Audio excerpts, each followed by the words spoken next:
সবাইকে আন্তরিক শুভেচ্ছা। আশা করি আপনারা সকলেই ভালো আছেন। আজকে উচ্চ প্রাথমিকের শিক্ষক নিয়োগ বিষয়ের বেশ কিছু গুরুত্বপূর্ণ তথ্য দিচ্ছি, তাই ভিডিওটি অবশ্যই প্রথম থেকে শেষ পর্যন্ত ভালো করে শুনে বোঝার চেষ্টা করবেন।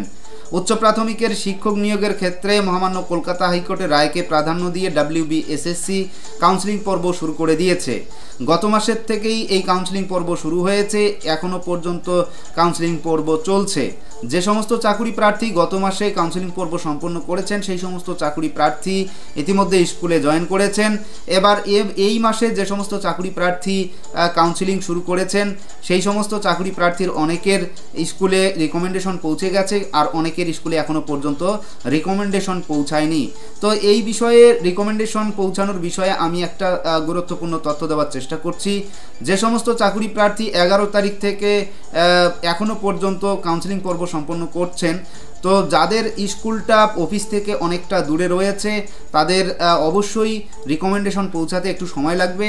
আর যে সমস্ত চাকরি প্রার্থীদের স্কুল অফিস থেকে কাছাকাছি রয়েছে তাদের যে রিকমেন্ডেশনটা সেটা খুব দ্রুত পৌঁছে যাবে বা গেছে পৌঁছে। তো ব্যাপারটা এমনই, সেজন্য বলছি যারা 11 তারিখ 14 তারিখ এই যে কাউন্সেলিং পর্ব সম্পন্ন করেছেন এই তারিখগুলোতে, তো আপনারা আর মাত্র 2-3টে দিন অপেক্ষা করুন। আশা করি আপনাদের প্রত্যেকটা স্কুলেই রিকমেন্ডেশন লেটারগুলো পৌঁছে যাবে। তো যা হোক, এই হচ্ছে রিকমেন্ডেশনের বিষয়টা। এবং যারা 16 তারিখে যে সমস্ত চাকরি প্রার্থী কাউন্সেলিং করেছেন তাদের কিন্তু আজকে রিকমেন্ডেশন স্পিড পোস্ট করা হলো। আপনারা অপেক্ষা করুন এক সপ্তাহের মতো, আপনাদের কিন্তু স্কুলে পৌঁছে যাবে আপনাদের রিকমেন্ডেশনগুলো। তো এই হচ্ছে রিকমেন্ডেশন বিষয়ক তথ্য। এবারে আসছি রোস্টার বিষয়ে। অনেকেই কিন্তু নানান ধরনের সমস্যার সম্মুখীন হচ্ছেন যে সমস্ত চাকরি প্রার্থী কাউন্সেলিং পর্ব সম্পন্ন করছেন।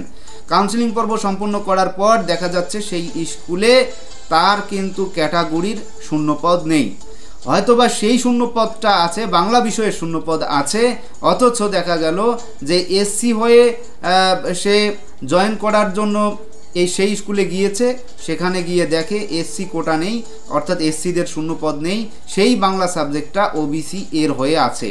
কিংবা দেখা গেল বাংলা সাবজেক্টের কোনো ক্যান্ডিডেট ওবিসি এ হিসাবে যে স্কুল পছন্দ করেছে সেই স্কুলে গিয়ে দেখে সেখানে ওবিসি এর শূন্যপদ নেই, সেটা হয়ে গিয়েছে এসসিদের। তো এই হচ্ছে রোস্টার চেঞ্জের একটা সবথেকে গুরুত্বপূর্ণ কি বলবো যে সমস্যা। এই সমস্যার সমাধান কিভাবে হবে সেই বিষয়ে আমি যেটা সাজেস্ট করব, আপনারা দ্রুত এই বিষয়টি নিয়ে WBSSCর যে অফিস রয়েছে আচার্য সদন, আপনারা সেখানে যান এবং সেখানে গিয়ে এই বিষয়টি চেয়ারম্যানকে জানান। আশা করি চেয়ারম্যান স্যার এই বিষয়টা একেবারে খুব সুন্দরভাবে দেখবেন এবং আপনাদের সমস্যার সমাধান করবেন। এবং যদি আপনাদের সেখানে ঢুকতে দেওয়া না হয় বা আপনারা সেখানে অফিসে যেতে না পারেন, তাহলে কাউন্সেলিংয়ের জন্য দেখবেন যে আপার প্রাইমারির মঞ্চের যে হেল্প ডেস্ক রয়েছে সেই হেল্প ডেস্কে আপনারা যোগাযোগ করবেন।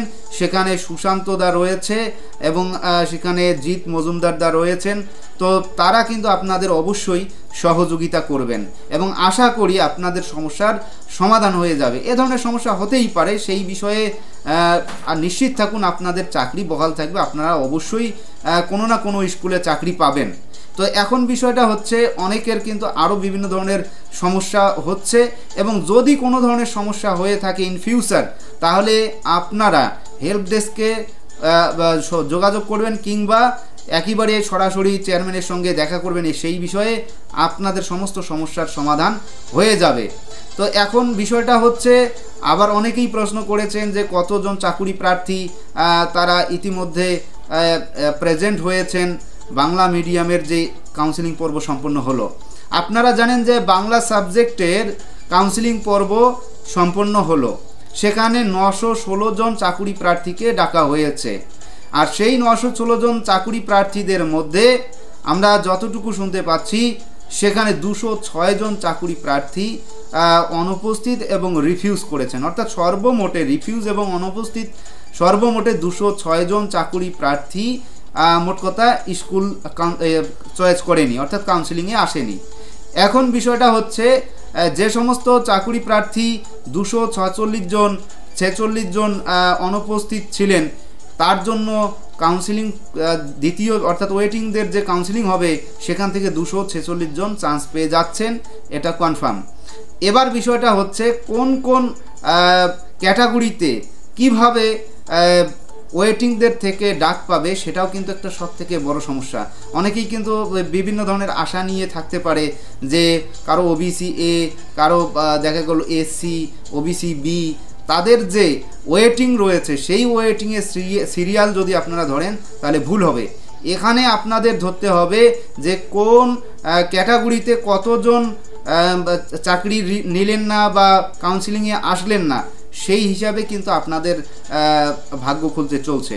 তো সেই বিষয়টা যদি আপনারা জানতে চান তো অবশ্যই আপার প্রাইমারির যে চাকরি প্রার্থী মঞ্চ রয়েছে সেই চাকরি প্রার্থী মঞ্চের সঙ্গে যুক্ত থাকুন, এবং সেই বিষয়ে যদি একেবারে সমস্ত বিষয়ে জানতে চান তাহলে অন্তত পক্ষে হেল্প ডেস্কের সঙ্গে যোগাযোগ করুন কিংবা মঞ্চের সঙ্গে যোগাযোগ করুন।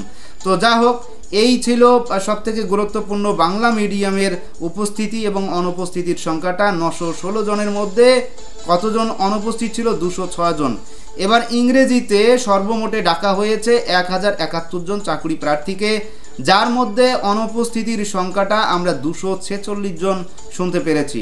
তাহলে এই যে সর্বমোটে আমরা অনেক সংখ্যাটা পেলাম যে একদিকে 206 জন আর একদিকে আমরা পেলাম 246 জন। এই যে সর্বমোটে একটা হিউজ পরিমাণ শূন্যপদ তৈরি হলো, এটা কিন্তু আগামী দিনে ওয়েটিং থেকে আর নতুন করে চাকরি পেতে চলছে।